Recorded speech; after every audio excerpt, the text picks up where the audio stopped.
Magandang umaga mga bata. So sa ikalawang module natin sa Filipino ay may pamagat na Filipino, pangalang ginamit angkop ba? Unang markahan, ikalawang linggo, module 2. Okay, so sa module na ito, ang kasanayan ng pagkatuto natin ay magagamit ng wasto ang mga pangalan sa pagkikipag-usap sa iba't ibang sitwasyon. So, paano natin gamitin yung iba't ibang uri ng pangalan sa pakikipagtalastasan sa iba't ibang sitwasyon? Okay, so bago tayo dumako sa ating aralin, no, alamin muna natin ano ang ibig sabihin ng pangalan. Ano nga ba ang ibig sabihin ng pangalan? Ayon sa aking pananaliksik, ang pangalan ay salitang tumutukoy sa tao, hayop, bagay, lugar at pangyayari.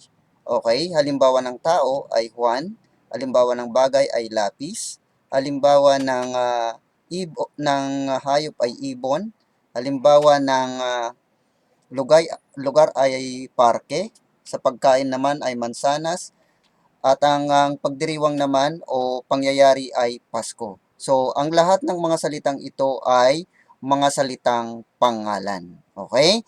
So, meron din tayong iba't ibang uri ng pangalan. Uri ng pangalan ayon sa pansemantika. Okay? Una, pantangi. Ang uri ng pangalan na ito ay pangalang tumutukoy sa tiyak at tanging ngalan ng tao, bagay, lugar, hayop, gawain at pangyayari. Ito ay nagsisimula sa malaking titik. Halimbawa, Romel, Pulgoso, Pilipinas, Mongol 2. So sa pantangi, ito ay mga special na pangalan. Halimbawa, yung mga inyong pangalan mga bata. So yan ay mga pangalang pantangi. Yung mga special o tanging ngalan ng tao, bagay, hayop, pook at pangyayari. At ito ay nagsisimula sa malaking titik. Halimbawa, yung Romel, special na pangalan ng tao. Tiyak na pangalan ng tao yan. Pulgoso, special na pangalan naman ng aso yan. Okay, Pilipinas, special na pangalan naman ng lugar. Ganon din po yung Mongol 2 ay special na pangalan ng bagay. Okay, ang ikalawang uri naman ng pangalan ayon sa pansemantika ay pambalana.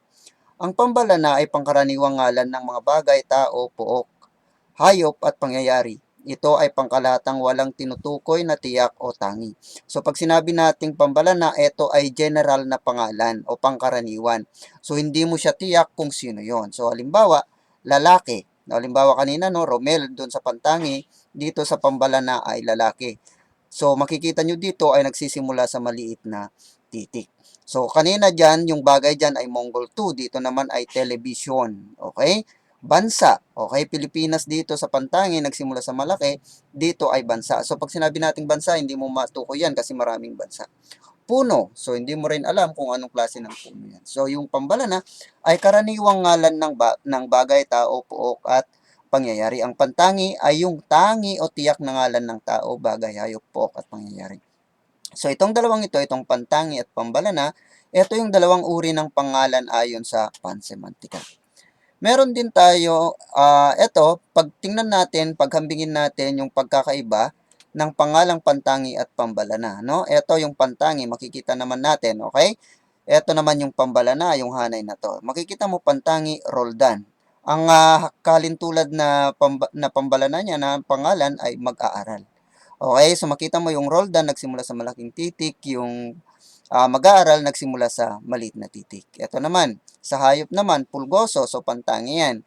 Okay, ano naman yung karaniwang ngalan ng pulgoso? Yan ay aso. Okay, pag sinabi mong aso, maraming aso kasi yun. Okay, Mongol 2, so special na pangalan ng lapis. Okay, pambalana ay lapis. Pantangi, okay, Lunes, special na pangalan yan ng araw. Okay, kaarawan ni Rizal, so special na pagdiriwang ito. Itong kaarawan, general naman na pangalan o pangyayari. So, yan, makikita nyo ang pagkakaiba ng pantangi at pambalana. Okay? Uri ng pangalan ayon sa konsepto. Pag sinabi naman natin konsepto, paano siya ginamit? Okay? Konkreto. Okay? Pag sinabi natin konkreto, ang pangalang konkreto ay mga karaniwang pangalang nakikita, nahawakan, naririnig at naamoy. So, yung mga pangalan na nakikita, nahawakan, naririnig, naamoy, alimbawa, mesa, okay? Nakikita mo at nahawakan, ibon, pansit, basura. So, yan ay mga pangalang konkreto. Ang pangalawa naman ay di konkreto. Pag sinabi nating di konkreto, ay ito ay mga pangalang nadarama lamang, naiisip, nagugunita, o napapangarap. Halimbawa, kalungkutan, kahirapan, pag-ibig. So, ito ay mga nararamdaman o naiisip lamang. So, hindi natin siya nakikita. Okay? Lansakan naman. Ang lansakan naman ay tumutukoy sa pangkat ng iisang uri ng tao, bagay. Okay? So, ito ay grupo o pangkat ng iisang uri. O halimbawa, buwing. Ano yung buwing? Ito yung mga buwing ng saging. Okay? Kumpol, tumpok, hukbo, lahi. Okay? So, ang mga pangalang ito ay tinatawag na pangalang lansakan. So, ito yung mga uri ng pangalan ayon sa konsepto, konkreto, di konkreto, at lansakan. Okay? Now, eto naman yung mga kasarian ng pangalan. Pag sinabi nating kasarian, ito ay pwedeng panlalaki, pambabae, o ditiyak. Okay? So, ito yung mga pangalan ayon sa kasarian. Okay? Panlalaki, tumutukoy sa tao o hayop na lalaki. Halimbawa, sastre, hari, tatay, ginoo, pari. So, yan ay mga pangalang panlalaki lamang. Meron din tayong mga pangalan na pambabae. Ano yung mga pangalan na pambabae? Tumutukoy sa tao o hayop na babae. So, hindi siya pwedeng maging lalaki. Halimbawa, reyna, nanay, binibini, madre. So, pambabae. Yan yung kasarian. Di tiyak, maaring tumutukoy sa lalaki o babae. So, hindi natin malaman kung ito ay babae o lalaki, pwedeng babae. So, yan ay mga pangalang di tiyak. Halimbawa, magkaibigan, guro, magulang, bata. So, hindi natin alam, pag binanggit natin yung mga pangalan na yan, ay hindi natin alam kung anong kasarian. So, ang kasarian ng pangalan ay di tiyak. Okay? Walang kasarian. Ang walang kasarian naman ay tumutukoy sa mga bagay, pook, pangyayari, at iba pang walang kasarian. So, pag sinabi nating walang kasarian, ito yung mga bagay na hindi siya pwedeng babae, hindi siya pwedeng lalaki. Okay, halimbawa, damit, telepono, parke, kaarawan. So, yan ay mga walang kasarian. Okay, so ito yung mga kasarian ng pangalan, panlalaki, pambabae, ditiyak, walang kasarian. Okay, kailanan naman ng pangalan. Pag sinabi natin kailanan, pwedeng marami, o pwedeng isa o dalawa. Okay, isahan. Tumutukoy sa isang tao, bagay, hayop, pook, lugar na iisa lamang. Okay? Maaring may si, ang, kay sa unahan. Mga pananda ito ng mga pangalan. Si, automatic yan, ang susundan yan ay iisang pangalan. Ang, automatic ang susundan yan ay isang bagay. Kay, okay?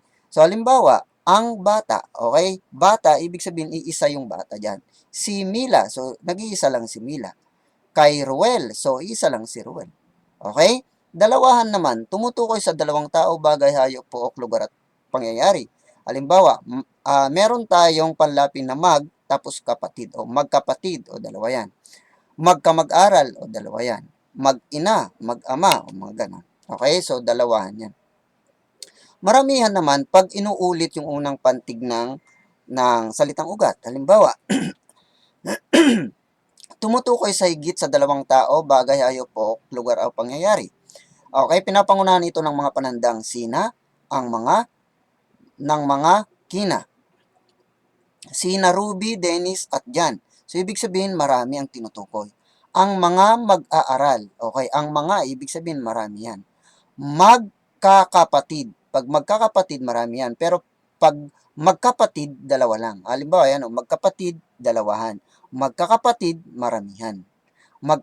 Magkakamag-aral, o maramihan yan. Magkamag-aral, dalawahan. Magkakamag-aral, maramihan. So, yan ang kailanan ng pangalan. So, dyan nagtatapos ang ating aralin, no? Okay, meron tayong, recap tayo. Meron tayong mga uri ng pangalan ayon sa pansemantika at ayon sa konsepto. Pag sinabi nating pansemantika, ito ay tinatawag nating pantangi at pambalana. Okay? Yung ayon naman sa konsepto, ito yung konkreto, di konkreto, at lansakan. Okay? Ganon din, meron din tayong mga pangalan na ayon sa kayarian, ayon sa kasarian, kailanan, at ano pa yung iba? Okay, kasarian, okay, Yan. Kasarian ng pangalan. Yan. Panlalaki, pambabae, di tiyak walang kasarian. Okay, kailanan ng pangalan. So, isahan, dalawahan, maramihan. Okay, so maraming salamat. I-review nyo to para sa inyong aralin.